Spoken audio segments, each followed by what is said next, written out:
comum, em momentos de alta nos preços dos alimentos, a gente acompanhar na mídia comercial reportagens e comentaristas apontando as causas. Chuvas fortes impactaram a produção, o preço dos combustíveis afeta o custo do transporte desses produtos, alta demanda de exportação. Mas quando chega na ponta, ali na mesa do consumidor, quem consegue entender exatamente por que o dinheiro que fazia a compra no mês até outro dia não paga o mesmo mercado hoje?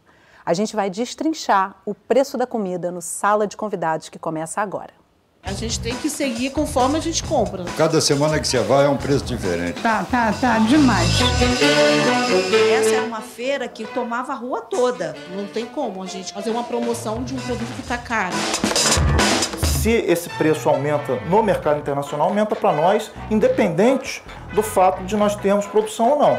Uma coisa que eu fazia com R$50, 100 não dá. O agronegócio tem um foco na produção de lucro. Conversando remotamente comigo hoje sobre o preço da comida, Jorge Meza, representante da FAO, a Organização das Nações Unidas para a Alimentação e Agricultura no Brasil. Mazé Moraes, membro do Conselho Nacional de Segurança Alimentar e Nutricional, o CONSEA, e Anderson Amaro, coordenador nacional do Movimento dos Pequenos Agricultores. E eu adoro quando você participa de casa, me mandando as suas perguntas, dividindo a sua experiência com a gente. Como é que está para você aí? A comida está cara demais? Deixou de comprar alguma coisa?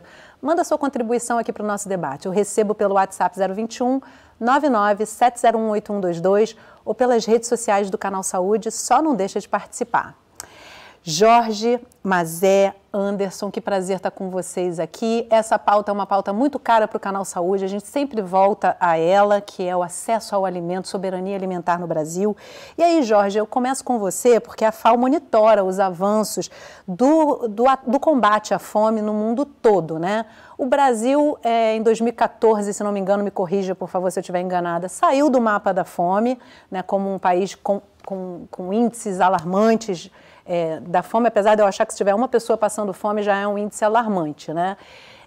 E retornou a esse lugar novamente. Como é que você avalia, que panorama você vê hoje no Brasil com relação ao combate à fome? Yasmine, muito obrigado pelo convite a este evento. Eu gostaria, primeiramente, de mencionar duas coisas importantes que nós monitoreamos. Um, efetivamente, a fome, e outro é a segurança alimentar e nutricional, que são duas coisas que estão vinculadas, mas são duas coisas diferentes. Fome é aquela sensação física de desconforto e dolorosa de não ter tido suficientes alimentos, a suficiente energia que vem da dieta, não? E efetivamente o Brasil estava fora do mapa da fome, mas voltou a entrar no mapa da fome e agora o que estamos medindo é já uma inflexão na curva que estava ascendente para começar a descender. Atualmente são 3,9% a população do Brasil que está em situação de fome. No mundo todo é 9,1% e em América Latina e o Caribe 6,6%.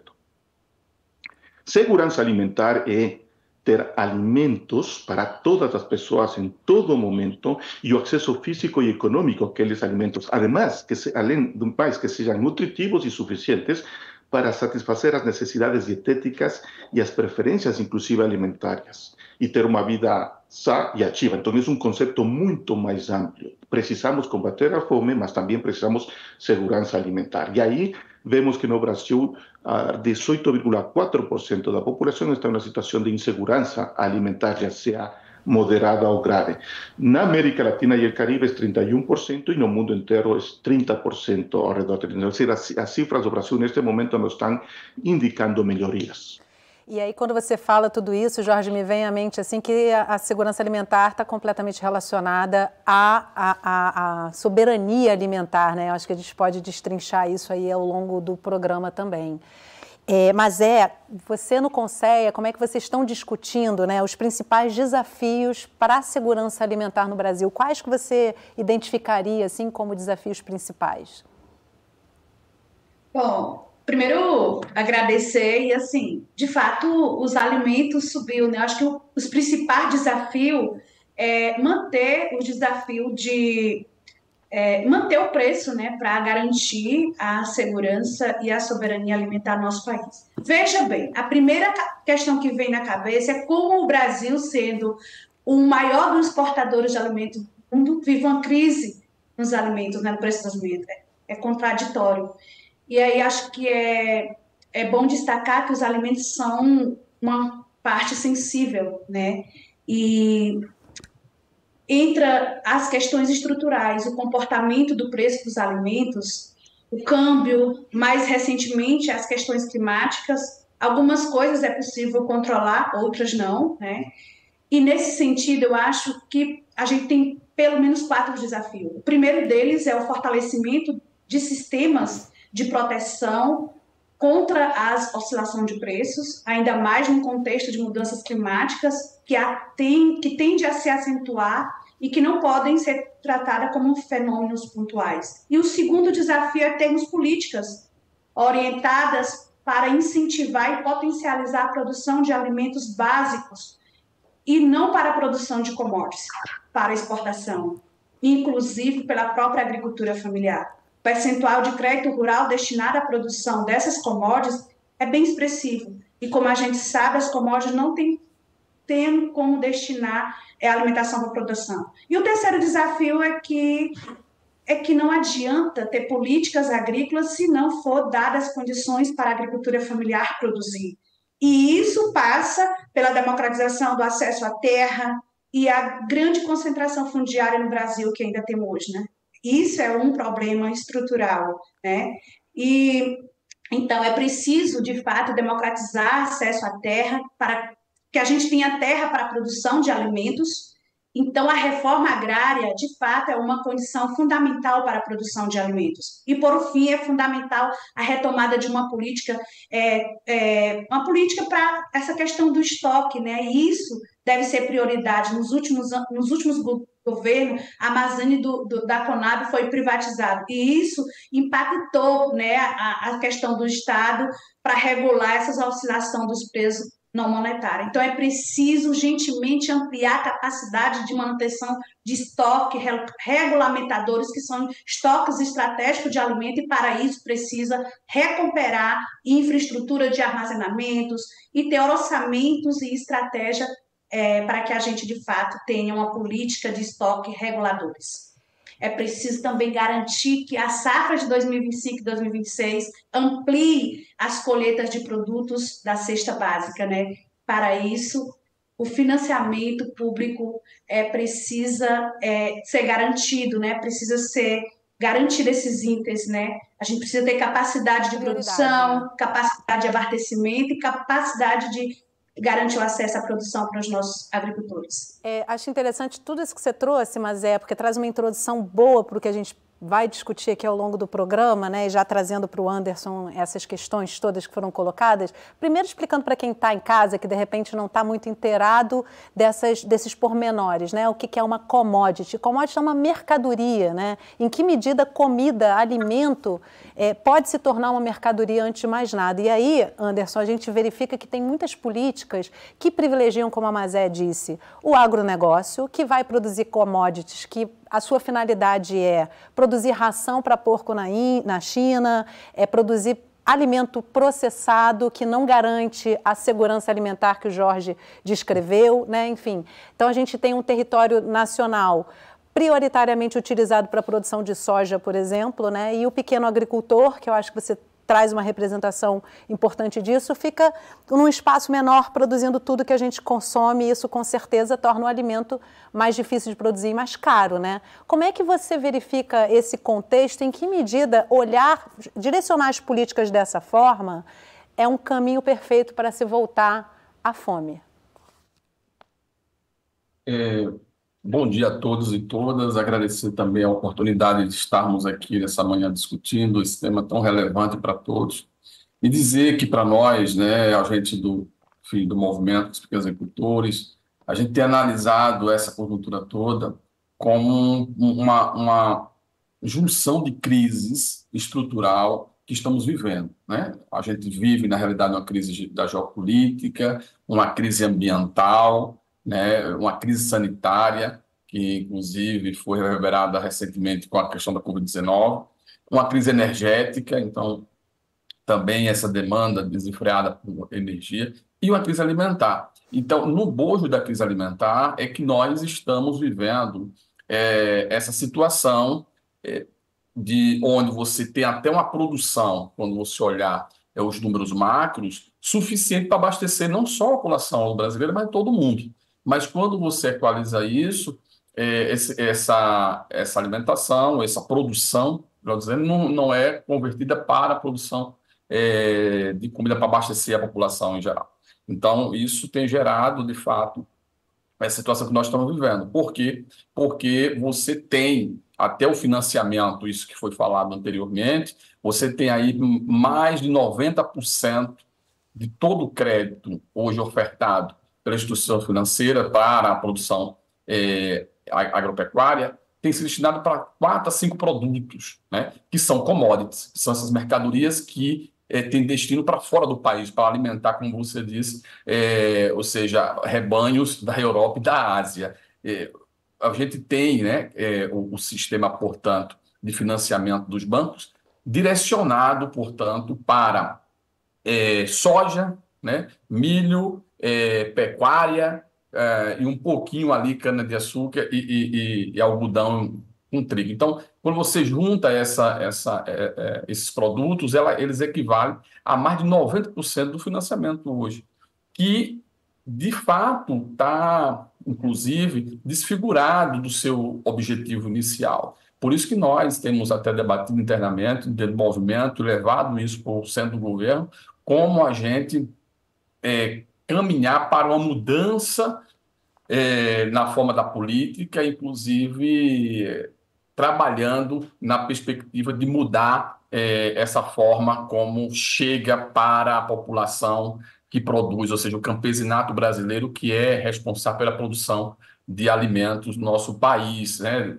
de forma mais diversa, aí a partir dos territórios. Então, isso é fundamental que a gente entenda para que a gente possa, de fato, superar a situação de fome e também garantirmos uma verdadeira soberania alimentar. Um país só é soberano se ele garante, além da soberania energética, uma soberania também alimentar.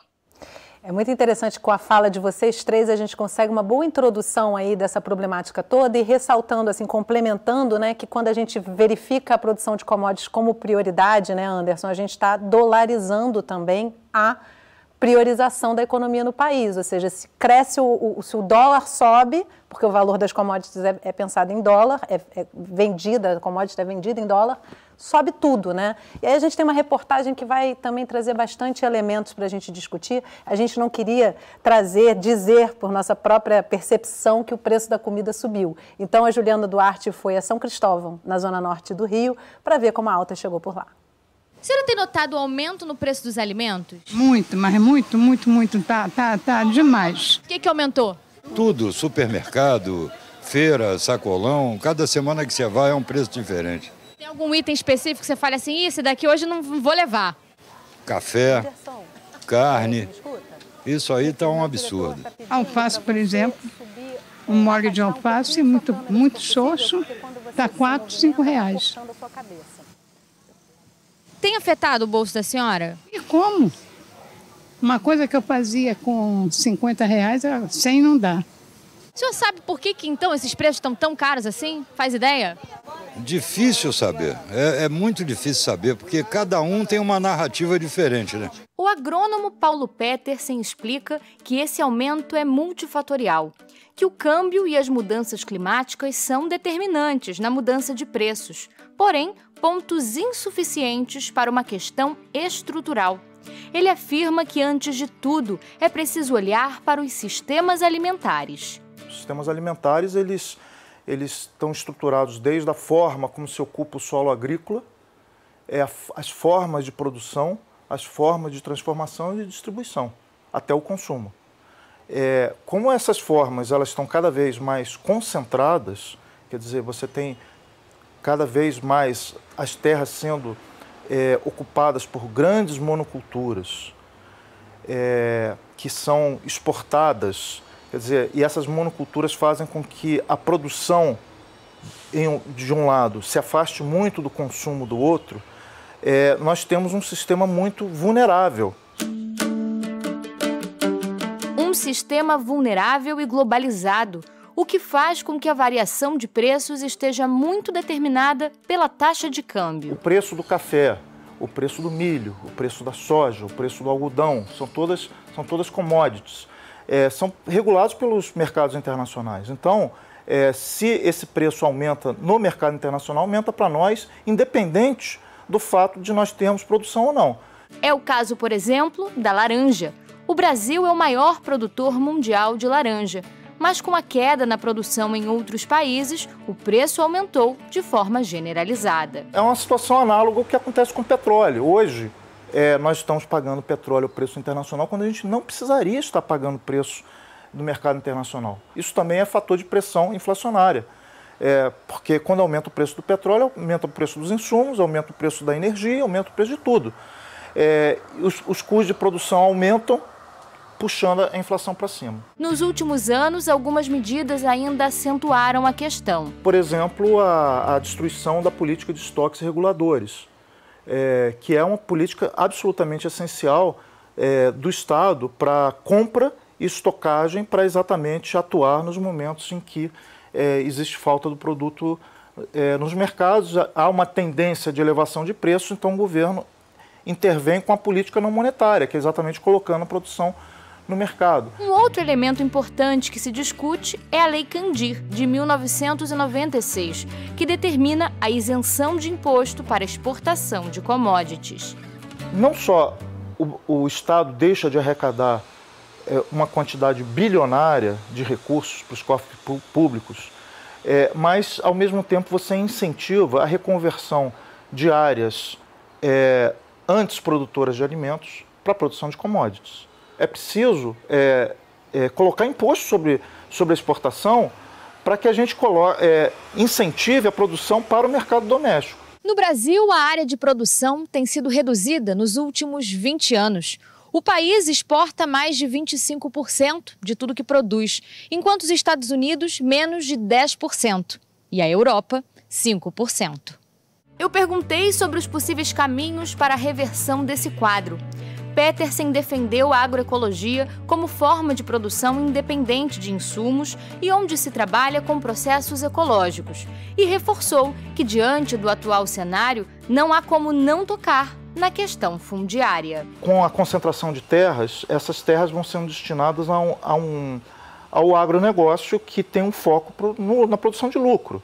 Então, se o momento agora é produção de soja, porque é a soja que está valorizada no mercado internacional, todo mundo se converte para a soja, em detrimento de outros interesses públicos, que é a própria saúde, a própria alimentação, a questão das mudanças climáticas, a biodiversidade. Então, a reforma agrária é uma questão chave no equacionamento dos sistemas alimentares e de uma série de outras questões públicas. Você que está em casa, está ouvindo esse assunto aqui rodando na nossa conversa, como é que ele chega para você, como é que tem chegado a alta dos preços dos alimentos? Manda aqui a sua participação para a gente já tem aqui a participação do Rodinei, nosso telespectador, sempre aqui com a gente, e eu vou compartilhar com vocês. Ele diz o seguinte: já dizia o meu querido ex-professor Herbert de Souza, o Betinho, que quem tem fome tem pressa, portanto garantir o acesso ao alimento é um dever do Estado, ainda mais em um país que tanto produz, mas concentra demais a propriedade da terra. E ele complementa dizendo que fazer estoques reguladores, subsidiar em momentos de dificuldade, importar diante dos abusos da comercialização são medidas necessárias, como a manutenção da paz, visto que a fome revolta e leva a atos desesperados. E aí eu trago aqui esses dois comentários do Rodinei para vocês. E Anderson, queria te pedir para comentar a fala do Petersen sobre a reforma agrária. O movimento dos sem terra, historicamente, sempre foi muito criminalizado no Brasil.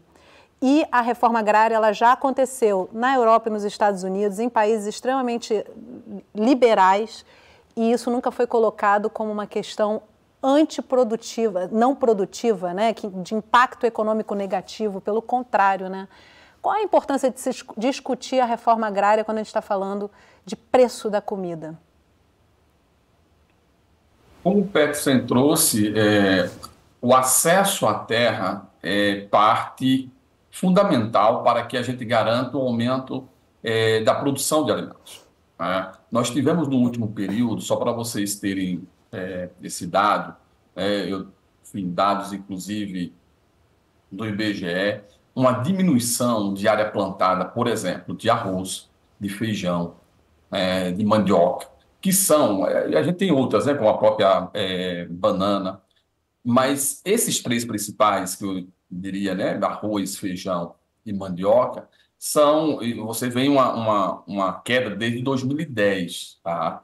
Então, mas se acentuou principalmente de 2015 para 2016 para agora. Então, segundo o IBGE. Então, nós tivemos uma diminuição de área plantada, áreas que estão sendo substituídas, portanto, para a produção de commodities, desses produtos que a gente falou anteriormente, né, a soja, o milho, porque é mais vantajoso, né, para a lucratividade desse setor, principalmente do agro, né, da grande agricultura, porque tem esses incentivos todos do Estado. Se a gente for olhar do ponto de vista geral, países que construíram processos de soberania, inclusive no tema alimento, né, a gente tem aqui, né, países da Europa, os próprios Estados Unidos, mas a China, por exemplo, fizeram seus processos de reforma agrária lá atrás, inclusive, logo depois das suas independências, né?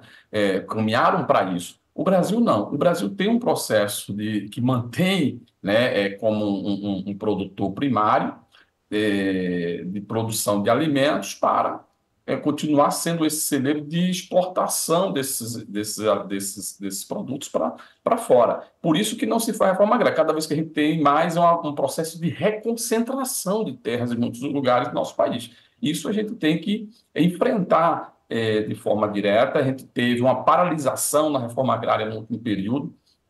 A gente ficou mais de 6 anos aí sem, né, avançar no tema da reforma agrária, e a gente faz ainda conta-gotas, né? A gente não quer enfrentar o tema fundiário de forma séria, porque o mercado, junto com setores, enfim, financeiros e tal, e aqui tem essa fusão, né, do agro, não querem caminhar para essa direção. Então, a gente tem essa concentração de terras e, portanto, impossibilita a gente, inclusive, aumentar as áreas plantadas. Então, se a gente for olhar, para o fim, essa intervenção, fizemos isso durante toda a história do Brasil, né? Historicamente, o povo nosso, se a gente for olhar, sempre foi um povo faminto, a fome sempre agravou nos períodos de maior demanda internacional, ou seja, quando você ainda volta ainda mais para essa demanda, a gente aumenta essa situação. O povo nunca, né, está na agenda clara, portanto, inclusive para ter acesso aos alimentos. Quem está na agenda é o agronegócio, né? Então, a gente tem esse conjunto de políticas que dá para eles uma outra condição diferenciada da agricultura camponesa.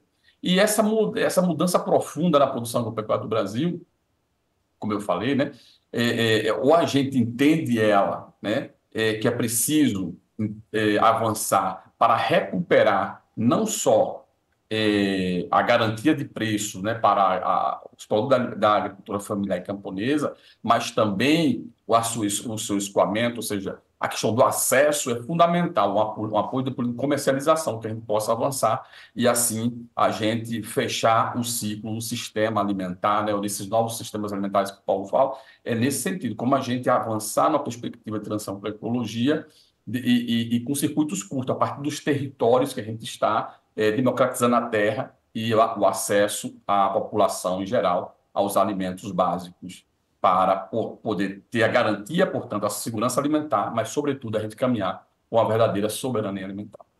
Jorge, quero trazer uma questão para você e depois para a Mazé, para a gente fechar esse bloco ainda rapidinho.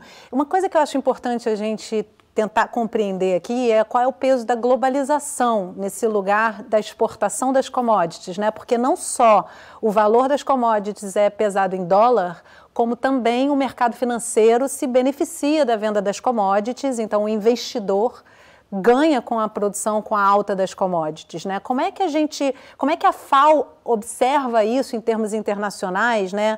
E enquanto políticas internacionais mesmo, né? De que, de repente, a comida passa a ser um ativo do mercado, do mercado financeiro e também uma mercadoria para o grande produtor vender em dólar. Como é que a FAO observa isso e que tipo de políticas internacionais são refletidas nesse contexto? Yasmin, muito obrigado pela excelente pergunta. Olha, eu acho que temos que partir de uma compreensão de que o preço, o incremento do preço dos alimentos é parte de uma deficiência de todo o nosso sistema alimentário. Quando a gente viu a reportagem, logicamente, aí é uma perspectiva do consumidor. Anderson colocou muito bem uma perspectiva do produtor de alimentos, não? E às vezes eu fico pensando, olha, o consumidor fica ruim porque os preços estão altos, mas o produtor fica ruim porque os preços não chegam para ele, estão baixos. Esse é um dos problemas da deficiência do nosso sistema alimentar. E temos que entender que o sistema alimentar somos todos nós e vai desde a ponta da produção até a ponta do consumo. Então, as soluções para o preço do alimento e outras deficiências que temos no nosso sistema alimentar têm que ser visto de maneira mais integral. O preço do alimento e a subida do preço do alimento não necessariamente é só um problema estrutural do agro. É sim, tem muita solução na produção, mas também no consumo, no comércio nacional, no comércio internacional. Estou falando o sistema alimentar, os vendedores de insumos, os vendedores de sementes, o produtor que planta, aqueles que prestam serviços, depois tem aqueles que fazem a colheita, a transporte primário, processamento primário, processamento secundário, os restaurantes que vendem os alimentos prontos, o consumidor na família que toma esses alimentos e prepara alimentos, inclusive a disposição final de alimentos, todo o sistema alimentar. E a suba do preço está vinculado a problemas que temos em todo o processo. E aí venho a tu pergunta, e um dos elementos importantes do sistema alimentar é o comércio internacional, que está logicamente ávido por fazer bons negócios sobre a base também de produtos alimentícios, não? E lamentavelmente temos um mercado globalizado, no qual já podemos colocar certas travas para a exportação de alimentos, inclusive para a importação de alimentos, mas a tendência é a ter mercados um pouco mais abertos, nos quais as forças do mercado levem e definam os preços dos alimentos. E esse é um dos grandes problemas. Portanto, nós vemos essa necessidade de um grande acordo global, de pensar que a fome, a insegurança alimentar não é um problema específico de um produtor ou de um consumidor ou de um país específico, sino é um problema global. E temos que procurar soluções globais. Não podemos, por exemplo, especular com o preço dos alimentos. Muitas vezes, a especulação define o preço, sobretudo nos commodities, nem sequer a realidade da estrutura de custos, que às vezes nós estamos brigando por fazê-la mais eficiente, sino a expectativa dos mercados de ganhar dinheiro e a rentabilidade frente a outros negócios vai definindo o preço do alimento. Então, é um problema muito mais amplo daquele que nós, às vezes, pensamos resolver especificamente com um tipo de políticas. Temos que fazer o esforço de ter uma política integral. E só para terminar, aqui é importante também o consumidor. Mais ou menos, temos 30% dos alimentos que são desperdiciados ou danificados. Uma parte importante na produção, mas outra parte importante no consumo. Esse desperdício de alimento também implica mais custos nos alimentos, não? Então, reduz a disponibilidade de alimentos e quer dizer que vão custar mais alimentos. Então, todo mundo temos responsabilidade. O importante é definir o que podemos fazer em cada um dos segmentos. Uma política muito mais integral para fazer frente ao incremento do preço do alimento. Mas a gente já estourou aqui o tempo desse primeiro bloco, mas eu vou pedir a autorização da minha diretora, Cíntia Pessoa, para te ouvir também a respeito disso tudo. Você falou da questão da importância dos estoques de alimento, né? E o Peterson fala do desmonte das políticas, entre elas a ausência do Conceia por um período de tempo ali, que fez toda a diferença para o Brasil voltar ao mapa da fome, né? E como é que se olha para esse contexto que o Jorge trouxe, que o Anderson trouxe, na formulação de políticas? Como é que está sendo feito isso hoje? Rapidinho para a gente fechar esse bloco. Sim. Mais uma vez, obrigada. Então, acho que assim, foi um período muito desafiador, quando exclui espaço como o Conceia, que é um espaço que contribui com essa questão da elaboração de políticas públicas. E a retomada, com certeza, do Conceia tem contribuído muito nessas construções, né, de poder pensar e propor políticas públicas que realmente fortaleça a agricultura familiar, que pense na perspectiva, como os companheiros já colocaram aí, da agroecologia, de pensar a agroecologia como uma alternativa, né, para o Brasil, para o mundo, né, sobretudo nesse momento que a gente está vivendo de desafios. E aí, quando a gente fala, eu acho interessante quando os companheiros falam que você diz, e aí o papel da reforma agrária, da regularização fundiária, sem reforma agrária, sem terra, é impossível a gente ter, né, a produção de alimentos para abastecer a mesa do agricultor, do mundo, como a gente sabe que é a agricultura familiar. Então, é fundamental, por isso, quando a gente reforça a importância de termos terra, da reforma agrária, dessa desconcentração da terra que existe no nosso país, é fundamental para que a gente realmente garanta que tenha produto e que tenha produto de qualidade, de forma sustentável, garantindo aí a soberania e a segurança alimentar do nosso povo brasileiro. Vamos fazer um intervalo rapidinho, mas você não me abandona, fica aqui com a gente volta já.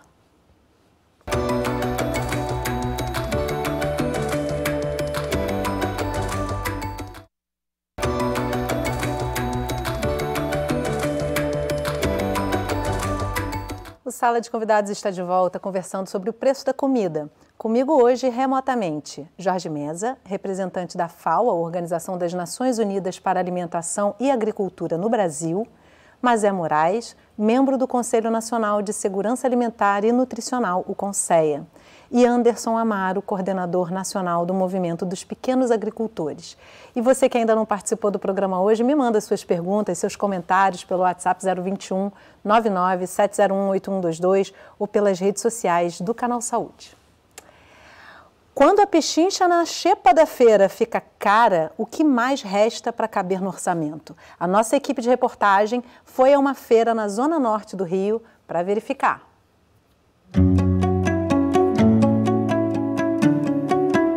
Andréa e Márcio são casados há 30 anos. Moram em São Cristóvão, na zona norte do Rio de Janeiro.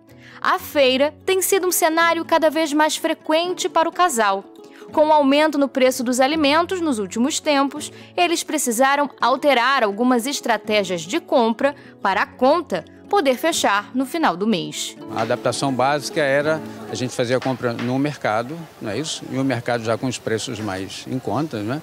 E nos últimos meses, dos últimos meses para cá, a estratégia é 2 mercados no mínimo. Então vou no mercado, dá um trabalho, mas vou no mercado, vejo ali a relação de preços, saio do mercado, vou no outro, né, vejo que comparo, aí o que está mais barato lá eu compro, depois eu volto no outro mercado e aí compro o que está mais barato, e aí para justamente aproveitando no que está menos caro num e menos caro no outro. Tem sido assim então, né, André? Uma dinâmica de pesquisa e de vocês dois se ajudam nessa pesquisa, olham o encarte, como é que é isso?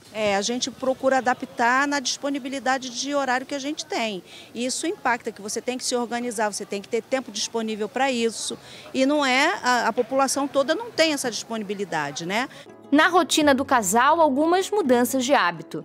Com os laticínios mais caros, o famoso queijo quente no lanche da tarde muitas vezes tem virado pão na chapa. Que era uma coisa que a gente comprava assim sem muita reserva, agora tem que ser uma coisa mais regrada. Você compra aquelas gramas que você vai consumir e pronto. Outra adaptação foi em relação ao suco de uva, item preferido do neto do casal. Como ele gosta de mate, então olha, o suco está muito caro, então vai no mate. Aí você tem que substituir. E quem também sofreu mudança foi a própria feira, onde entrevistamos a Andréa e o Márcio. Eles disseram que a diminuição de barracas é perceptível. Essa era uma feira que tomava a rua toda. Eu não sei, de fato, o que está acontecendo. Estou aqui com o Thiago, ele é feirante há 9 anos, trabalha aqui na Barraca do Peixe. Ele estava me falando que o movimento da feira normalmente não era muito assim não, que está mais fraco. Você acha que tem a ver com essa questão do aumento do preço dos alimentos? Com certeza tem a ver sim. Muitas coisas são relacionadas também, a questão de, hoje em dia o mercado também trabalha com peixe refrigerado e tal, o pessoal procura bastante. E você acha que, por exemplo, as pessoas estão pechinchando mais, estão pedindo mais desconto? Tem coisa que aumentou aqui que você tem notado, que você tem que repassar essa questão do aumento para o cliente? Como é que está sendo isso? Sim, tipo, questão do salmão, que é baseado no preço do dólar, do euro, que é lá de fora, aumenta. Tá mais caro, mais puxado hoje em dia, o pessoal está pechinchando muito mais.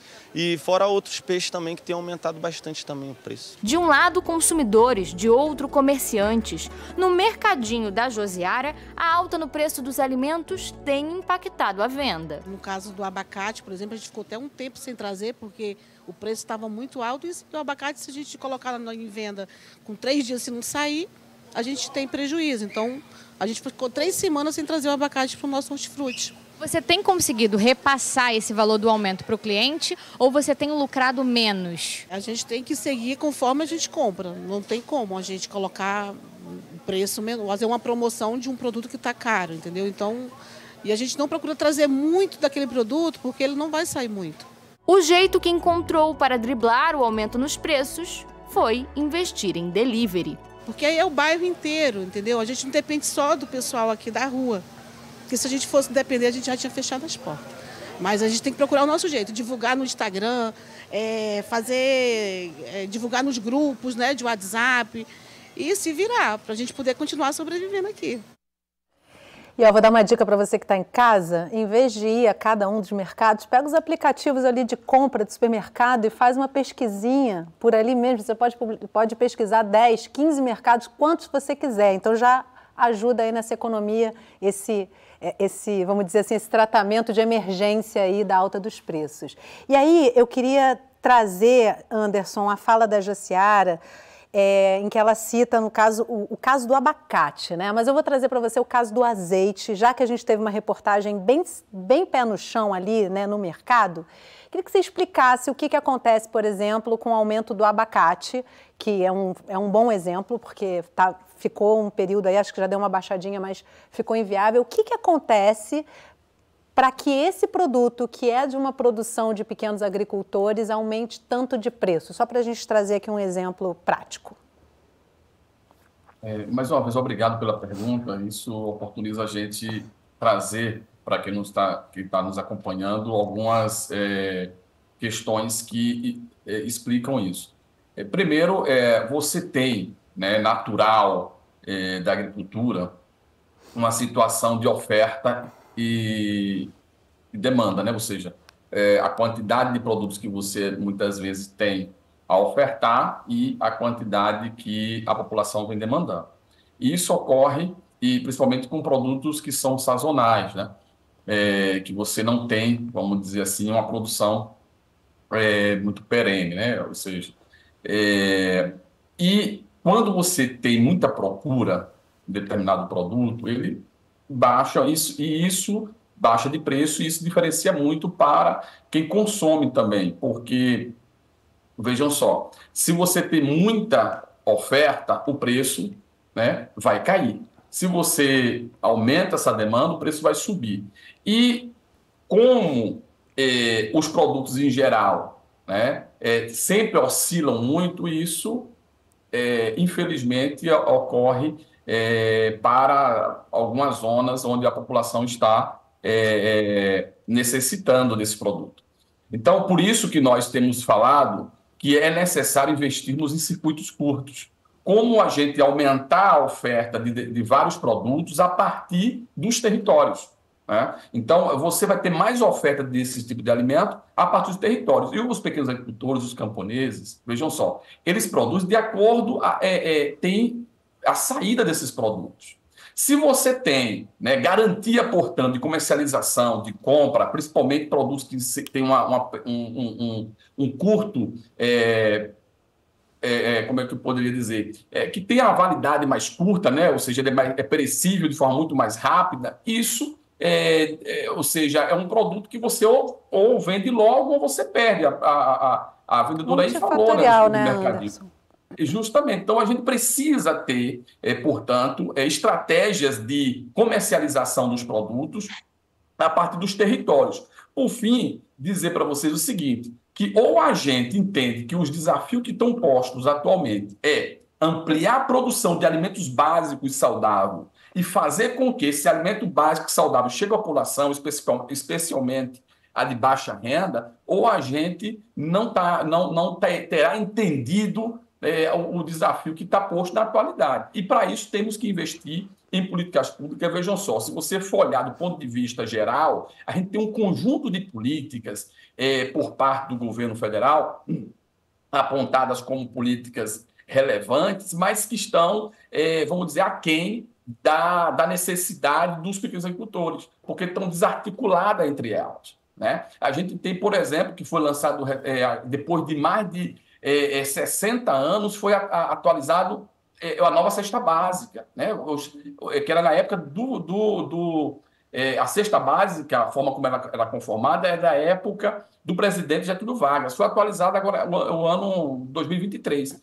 Ou a gente entende isso e cria estratégias de acesso, portanto, a partir dos territórios, ou a gente, o MPA fez algumas experiências, inclusive no Rio de Janeiro, né? A gente tem um armazém, o Raiz do Brasil, que a gente entrega delivery, faz os dias, né, de feira e tal, onde a gente tenta chegar mais próximo da população. Cadeia curta, né, Anderson? Cadeia curta de distribuição. Justamente, a cadeia curta. Então, a gente tem que avançar cada vez mais, pulverizar esse tipo de estratégia, nacionalizar, porque aí você vai acabar com o atravessador, que muitas vezes é quem ganha nesses produtos. Então, às vezes a especulação, e de fato eu fecho assim, a especulação não é dada pelo quem produz. Não sei se vocês entenderam isso. Sim, é dada por fica no meio, que atravessa aqui e vai tirando do mercado. É mais complexo do que se noticia, né? E aí justamente, acho importante a gente já tocar nisso, né? Por isso que o Paulo Pérez falou, é uma questão muito facetada. Então, não é uma questão simples. Tem a questão do dólar, é verdade, a questão do câmbio por conta desse produto que vira commodity, tem a questão das mudanças climáticas, é verdade, mas tem a questão da multifatorial, desses produtos. É multifatorial, mas infelizmente tem pesado muito mais os interesses privados do que a saúde coletiva.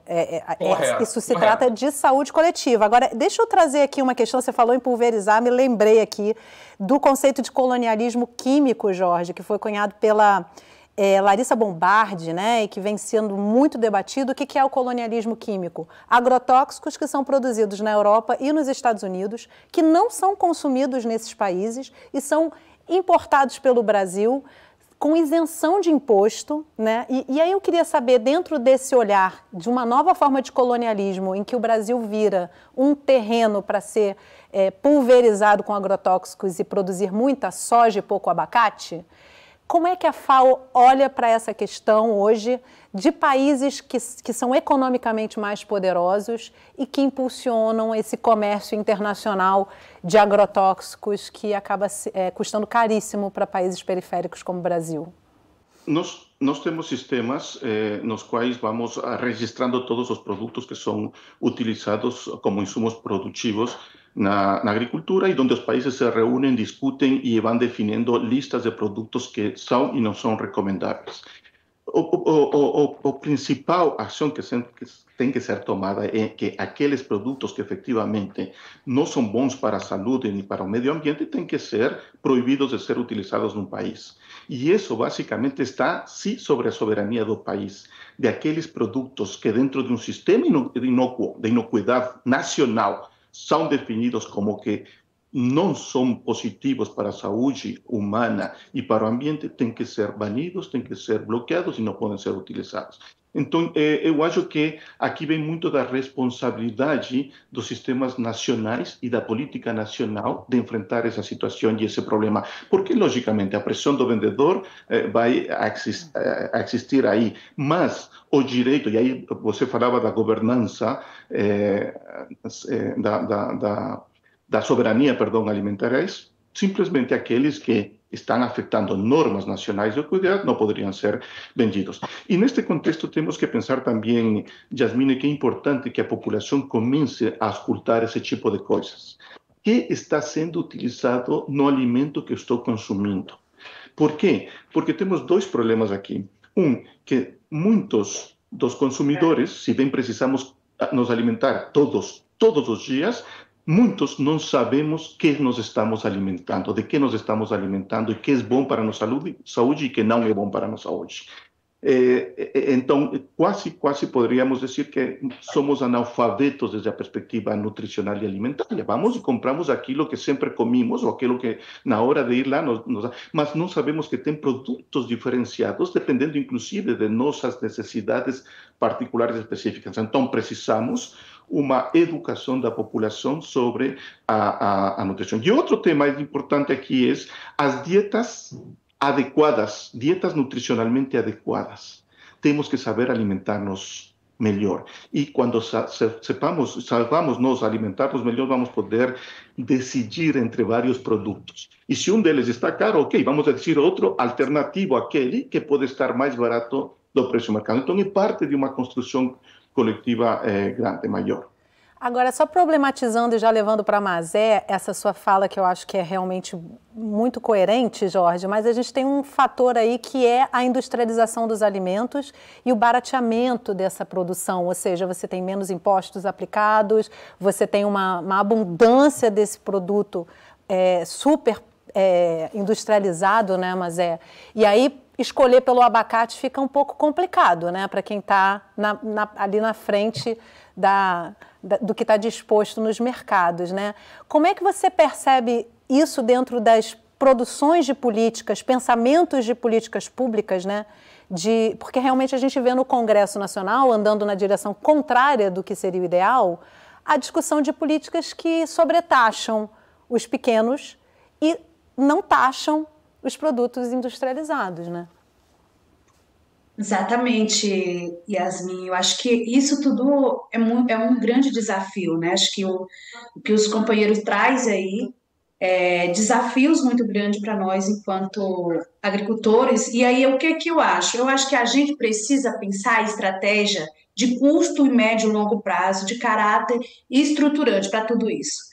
Então, pensando a curto prazo, a gente tem que construir um plano safra que promova a questão do alimento inédito da produção, a questão dos produtos, da cesta básica, né? E olhando para tudo isso, a gente sabe que houve uma melhoria do Plano Safra 2024 e 2025, mas a gente precisa que o próximo Plano Safra, olhando para essas questões de 2025 e 2026, e aí olhando para o abacate, olhando para o arroz, para o feijão, para a mandioca, enfim, para tudo isso que a gente colocou, que potencialize a capacidade de produção, né, e recuperação da área de plantio para dar condições para que a agricultura familiar, de fato, aumente a oferta adequada de alimentos básicos para o mercado interno, e isso é muito importante, né?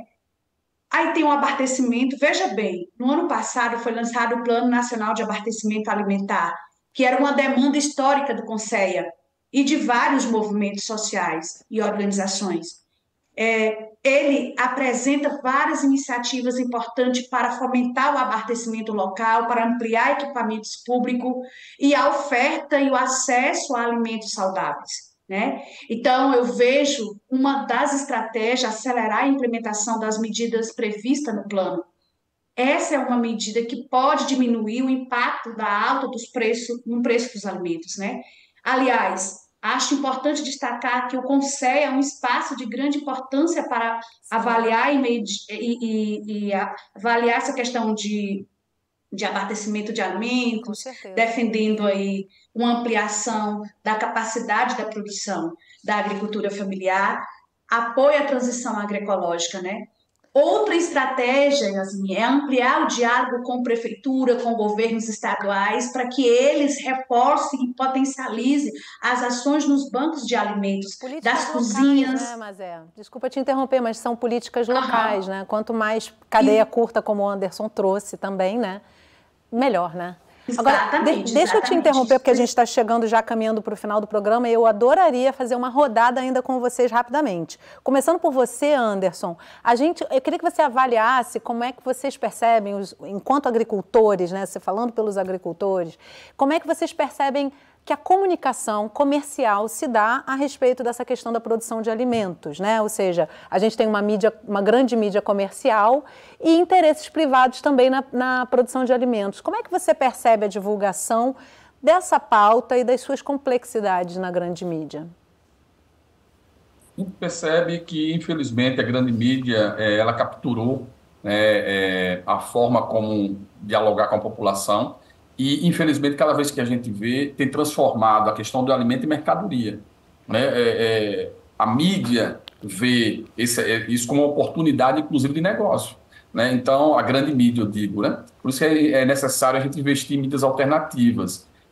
Cada vez mais há um desafio muito grande, vejam só, devido ao nosso país ser do tamanho que a partir das realidades regionais que a gente tem, há um desafio enorme para poder a gente aproximar o produtor do consumidor, né? Como a gente aumentar as estratégias, inclusive, é um desafio internamente que a gente tem debatido, de como aproximar ainda mais de quem produz e de quem consome. Como comunicar, temos feito experiência nesse sentido, justamente, porque a grande mídia, os interesses das grandes corporações. A gente tem cada vez mais concentrado, né, essas corporações, uma comprando a outra, algumas redes, e que, inclusive, em São Paulo e outros estados aqui do Brasil, já está criando redes de mini mercados, mas na mesma perspectiva de concentração, para eles ditarem e moldarem o tipo de alimento que vai para a mesa do povo brasileiro. São então, mecanismos mesmo colocados, né? Para avançar nessa perspectiva de superar essa questão.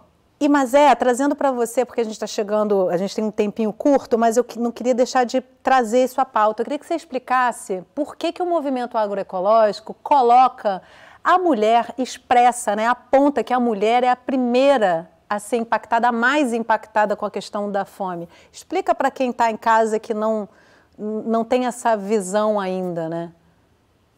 Yasmin, exatamente. Somos nós, as mulheres, que somos mais impactadas, porque geralmente quando qualquer crise, seja econômica, política, financeira, seja na questão da alimentação, que é o que a gente está vivendo agora, automaticamente somos nós, as mulheres, porque é quem cuida da casa, é quem cuida da família, dos filhos, do pai, da mãe. E é claro, quando falta uma alimentação que é aquela tradicional na nossa mesa, a gente prioriza, seja o pai, seja o filho. Então, isso tudo impacta. Qualquer crise que tiver no Brasil, no mundo, geralmente são as mulheres que sentem mais esse impacto. Então, assim, as mulheres vêm, inclusive, é importante reafirmar e dizer que vem produzindo de forma agroecológica, a partir dos seus quintais produtivos, e que a produção que vem produzindo nos quintais produtivos alimenta a família e que geralmente ainda o que sobra ainda dá para vender e gerar uma renda a partir dos quintais. É por isso que a gente chama até de quintais agroecológicos e que precisa também, penso que é uma das estratégias, Yasmin, para potencializar, para ter orçamento, para poder garantir que as mulheres tenham autonomia, tenham renda e aí possa desenvolver, claro, tantas outras coisas, tendo aí a partir dos seus quintais produtivos. Então, a agroecologia para a gente é fundamental, sem dúvida nenhuma. Jorge, eu fecho com você, acho também importante a gente trazer no programa onde é que está a fome na Agenda 2030 e em que lugar que a gente está dessa agenda em termos globais. Bom, efectivamente, um dos objetivos de desenvolvimento sustentável é acabar com a fome no mundo e também reduzir significativamente a pobreza, que estão inteiramente relacionadas.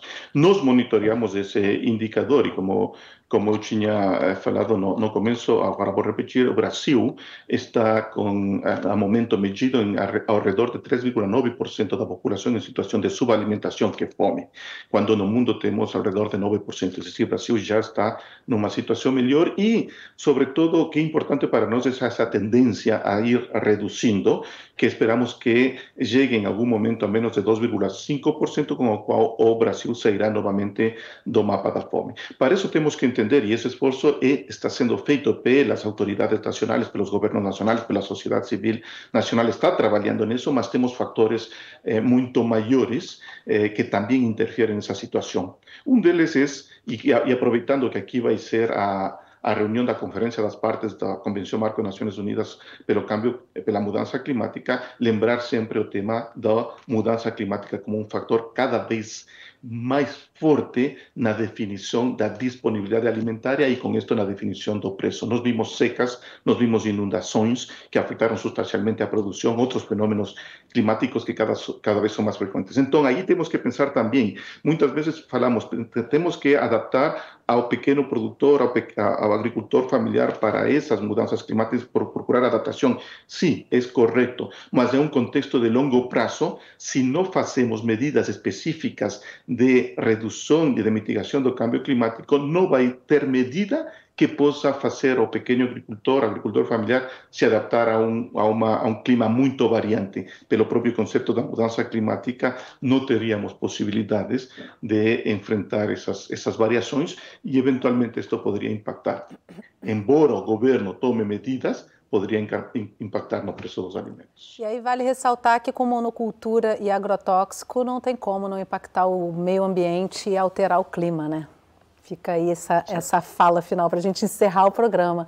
Jorge, Mazé, Anderson, muito obrigada pela disponibilidade de vocês estarem aqui com a gente hoje, discutindo esse assunto tão importante para a saúde coletiva.